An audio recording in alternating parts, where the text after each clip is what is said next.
The Grenada Union of Teachers says it has been an unfortunate but good situation, as it now gives them the opportunity to force the ministry's hand to address unfulfilled obligations.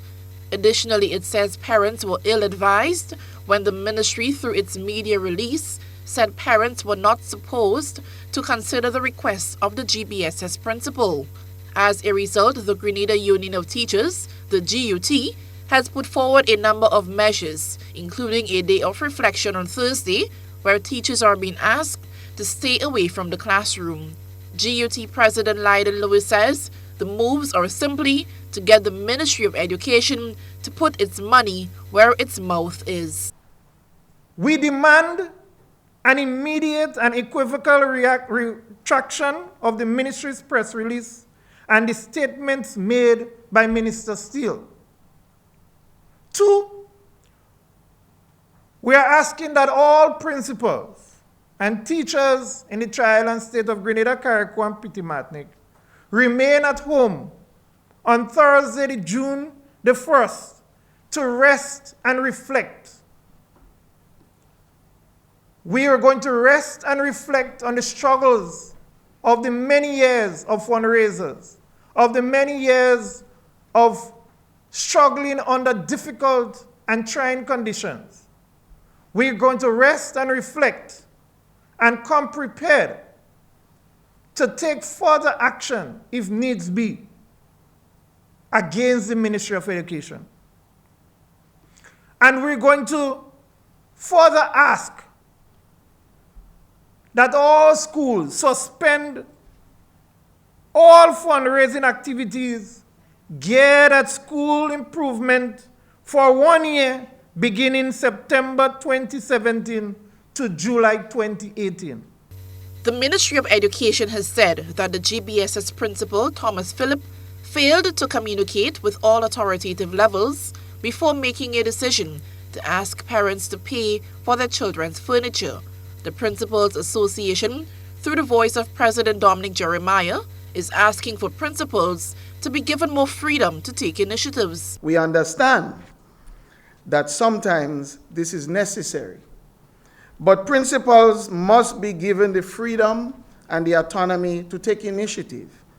And since these initiatives are genuinely in the interest of the common good of schools and in creating conducive learning environments for children, it was ill-advised for the ministry to tell parents and guardians in the public domain not to comply.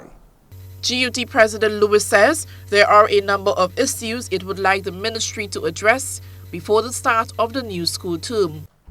The increase in violence in schools, the aggressiveness of both male and female students, and the issue of sexual explicit videos and the prevalence of sexual activities of students, and to not have guidance counselors in school is an indictment against the Ministry of Education. You have ancillary staff members being paid their wages by schools. We have secretaries being paid by schools. We have security officers being paid by schools. We have cleaners being paid for by schools with the funds that they raise. When we have, as union, an agreement with the ministry that they should provide, at least in the secondary schools, pay for the security officers on duty. And that has not been done in all of the cases. But yet still, we have the ministry boasting about policy. We have the deterioration of several school compounds. And while there has been investment in education, in the physical structure, there is a lot to be done and serious work to be done. Some CXC exams are due to begin on Thursday, the schedule of which the GUT says would have to be decided by the individual schools. The exams schedule is an internal matter for each school.